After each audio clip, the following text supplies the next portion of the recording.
জাতীয় সংসদের প্রথম অধিবেশন বসতে পারে 10 থেকে 12 মার্চ, জানিয়েছেন স্বরাষ্ট্রমন্ত্রী সালাউদ্দিন আহমদ।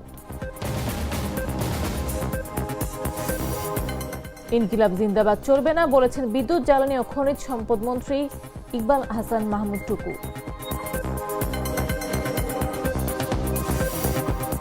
আফগানিস্তানের 2 প্রদেশে পাকিস্তানের বিমান হামলা।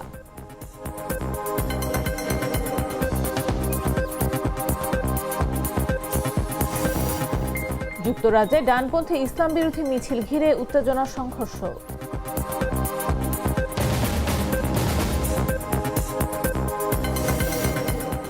এবং ইংলিশ প্রিমিয়ার লিগ শিরোপা লড়াই 2 পয়েন্টে নামিয়ে আনল ম্যান সিটি।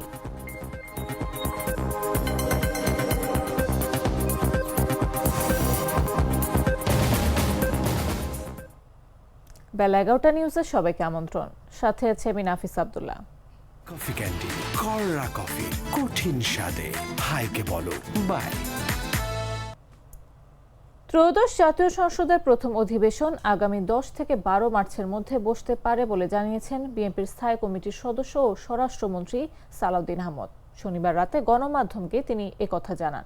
সালাউদ্দিন আহমদ বলেন, জাতীয় সংসদের প্রথম অধিবেশন বসবে আগামী 12 মার্চ অথবা এর 2-3 দিন আগে। এই অধিবেশনে স্পিকার ও ডেপুটি স্পিকার নির্বাচন হবে। সংবিধান অনুযায়ী জাতীয় সংসদ নির্বাচনের ফলাফলের গ্যাজেট প্রকাশের 30 দিনের মধ্যে রাষ্ট্রপতিকে নতুন সংসদের প্রথম অধিবেশন আহ্বান করতে হয়। তিনি প্রধানমন্ত্রীর লিখিত পরামর্শ অনুযায়ী তা করেন। 12 ফেব্রুয়ারি সংসদ নির্বাচন ও গণভোট হয়েছে। সংসদ নির্বাচনে বিজয়ীদের গ্যাজেট প্রকাশ হয় পরদিন। সেই হিসেবে 14 মার্চের মধ্যে সংসদের প্রথম অধিবেশন বসার বাধ্যবাধকতা রয়েছে। নতুন সংসদ সদস্যরা শপথ নিয়েছেন মঙ্গলবার। এরই মধ্যে সংসদ নেতা নির্বাচন হয়েছেন বিএনপি চেয়ারম্যান তারেক রহমান। তাকে প্রধানমন্ত্রী করে বিএনপির নতুন সরকার এরই মধ্যে কাজ শুরু করেছে। তবে বিএনপি এখনো স্পিকার, সংসদ উপনেতা ও চিফ হুইপ নির্বাচন করেনি।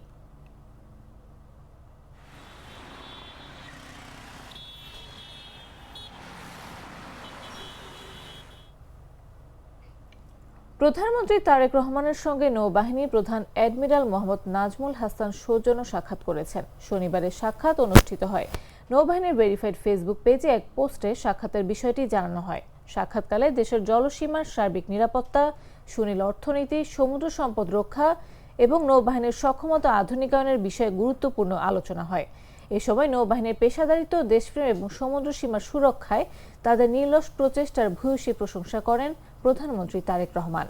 বাংলাদেশের জলসীমা ও সার্বভৌমত্ব রক্ষায় বাংলাদেশ নৌবাহিনী সর্বদা প্রস্তুত, শান্তিতে ও সংগ্রামে সমুদ্রে দুর্জয়।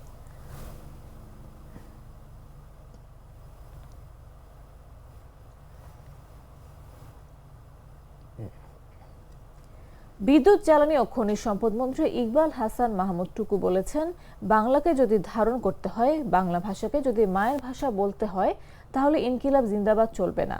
ইনকিলাব জিন্দাবাদ, ইনকিলাব মঞ্চ এগুলো বাংলার সঙ্গে কোনো সম্পর্ক নেই। যারা আমাদের মায়ের ভাষা কেড়ে নিতে চেয়েছিল, এগুলো তাদের ভাষা। শনিবার দুপুরে সিরাজগঞ্জ জেলা প্রশাসনের আয়োজনে শিল্পকলা একাডেমি অডিটোরিয়ামে আন্তর্জাতিক মাতৃভাষা দিবস ও মহান শহীদ দিবসের আলোচনা সভা ও সাংস্কৃতিক অনুষ্ঠানে তিনি এসব কথা বলেন। 24-এর গণঅভ্যুত্থানের পরে আমরা আমাদের ভাষাটাকেও কিন্তু আমরা সুরক্ষিত করতে পারি। এই জন্যই পারি নাই যে আমরা ওইটার ব্যাপারে যত্নবান ছিলাম না, ইতিহাসের ব্যাপারে যত্নবান না। আর যে জাতি তার নিজের ইতিহাস জানে না, সেই জাতি কোনোদিন উন্নতি করতে পারে না।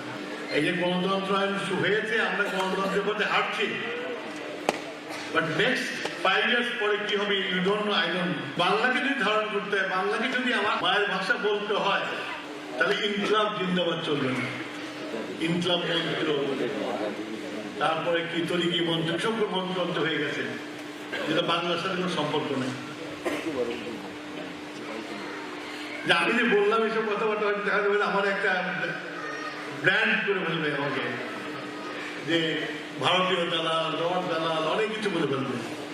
বাট আমি বলবো, কারণ এইটা বলার জন্যই আমি জীবন দিতে গেছিলাম, মুক্তি দিতে গেছিলাম। মরে গেলে আজকে কেউ নাম নিত না।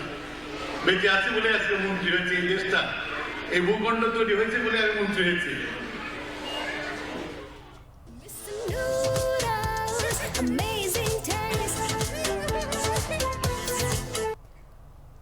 আইন অমান্য করে কেউ যেন উঁচু ভবন নির্মাণ করতে না পারে এই বিষয়ে সরকারের কঠোর অবস্থানের কথা জানিয়েছেন গৃহায়ন ও গণপূর্ত মন্ত্রী জাকারিয়া তাহের সুমন। শনিবার বিকেলে কুমিল্লা সার্কিট হাউসে সংশ্লিষ্ট মন্ত্রণালয়ের আওতাধীন কর্মকর্তাদের সঙ্গে মত বিনিময়কালে তিনি কথা বলেন। মন্ত্রী বলেন, আগে যারা আইন অমান্য করে উঁচু দালান নির্মাণ করেছেন সেসব ভবন এখন ভেঙে ফেলা হয়তো সমীচীন হবে না, তবে অবৈধ দালান মালিকদের জরিমানা করা যেতে পারে। ভবিষ্যতে যেন কেউ আইন লঙ্ঘন করে ভবন নির্মাণ করতে না পারে সেজন্য সরকার কঠোর হবে। তিনি আরো বলেন, কুমিল্লা কেন্দ্রীয় কারাগার শহরের বাইরে স্থানান্তরের বিষয়ে কুমিল্লাবাসীর সঙ্গে তার মতের মিল রয়েছে। কারাগারটি শহরের বাইরে নির্মাণের বিষয়ে সরকার ইতিবাচক বলেও উল্লেখ করেন তিনি। এছাড়া কুমিল্লা শহরকে যানজট মুক্ত রাখতে প্রয়োজনীয় পদক্ষেপ নেওয়ার অঙ্গীকার করেন মন্ত্রী।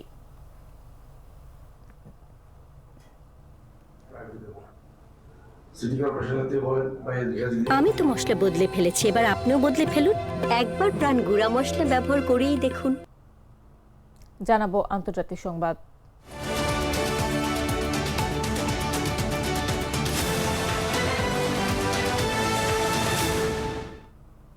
সাম্প্রতিক একাধিক আত্মঘাতী হামলার জেরে আফগানিস্তানের ভেতরে বিমান হামলা চালিয়েছে পাকিস্তান।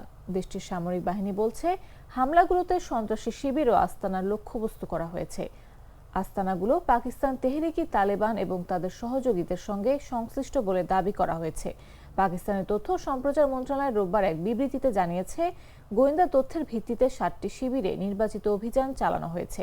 টিটিপি দীর্ঘদিন ধরে পাকিস্তানের ভেতরে হামলার দায়ে অভিযুক্ত।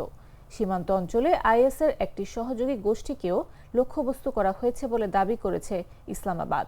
আফগানিস্তানের তালেবান সরকার তাৎক্ষণিক কোনো প্রতিক্রিয়া জানায়নি, তবে আল জাজিরাকে আফগান সূত্রগুলো জানিয়েছে, রোববারের দুটি সীমান্তবর্তী প্রদেশ পাকতিকা ও নানগারহারে এই হামলা চালানো হয়। পাকতিকা প্রদেশে একটি ধর্মীয় স্কুলে ড্রোন হামলার কথা বলা হয়েছে। পাকিস্তান বলছে, ইসলামাবাদ, বাজাউর ও বান্নু জেলায় সাম্প্রতিক হামলাগুলো আফগানিস্তান ভিত্তিক নেতৃত্বের নির্দেশে চালানো হয়েছে, এমন চূড়ান্ত প্রমাণ তাদের হাতে রয়েছে।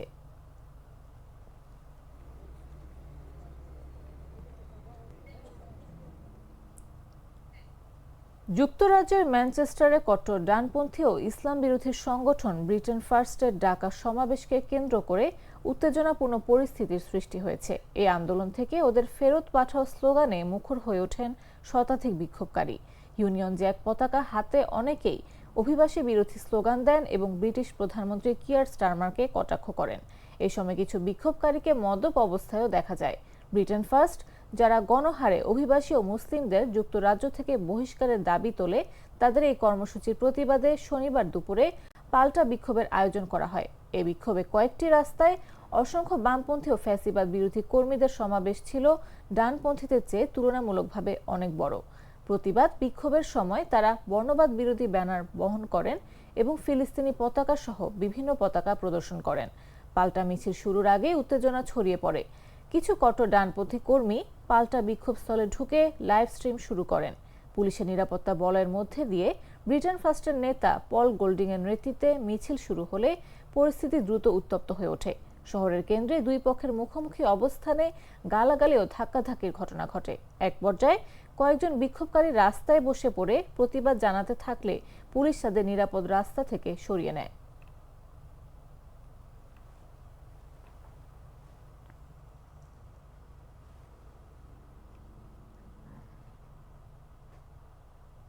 এবারে খেলার খবর।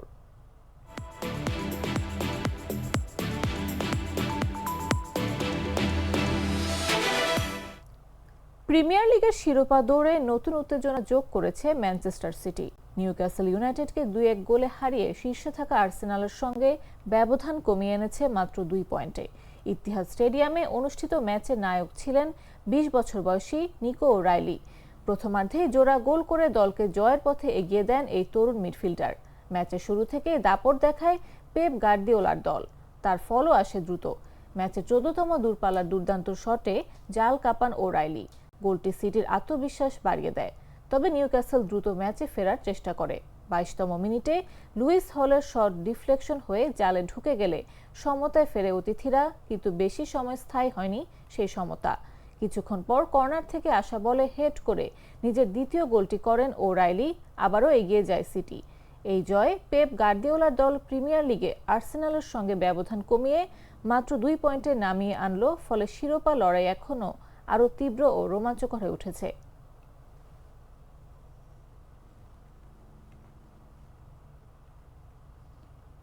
সংবাদ শেষ করার আগে শিরোনামগুলো জানিয়ে দিচ্ছি আরও একবার।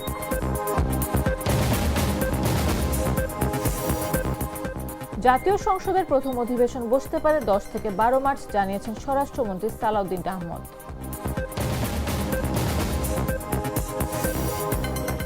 ইনকিলাব জিন্দাবাদ চলবে না, বলেছেন বিদ্যুৎ, জ্বালানি ও খনিজ সম্পদ মন্ত্রী ইকবাল হাসান মাহমুদ টুকু।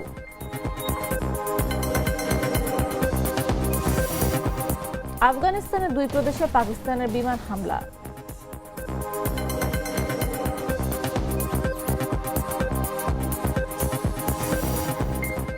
যুক্তরাজ্যে ডানপন্থী ইসলাম বিরোধী মিছিল ঘিরে উত্তেজনা, সংঘর্ষ।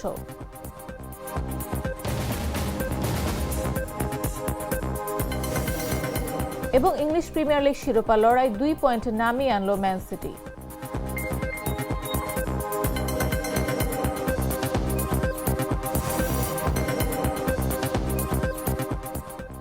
দর্শক, এই ছিল এখনকার মতো। এরপর দেখবেন দুপুর 1টা নিউজ। প্রতি মুহূর্তের সর্বশেষ খবর পেতে ভিজিট করুন jagonews24.com, ফলো করুন আমাদের ভেরিফাইড ফেসবুক পেজ এবং সাবস্ক্রাইব করুন জাগো নিউজের ইউটিউব চ্যানেল। এতক্ষণ সাথে থাকার জন্য ধন্যবাদ সবাইকে।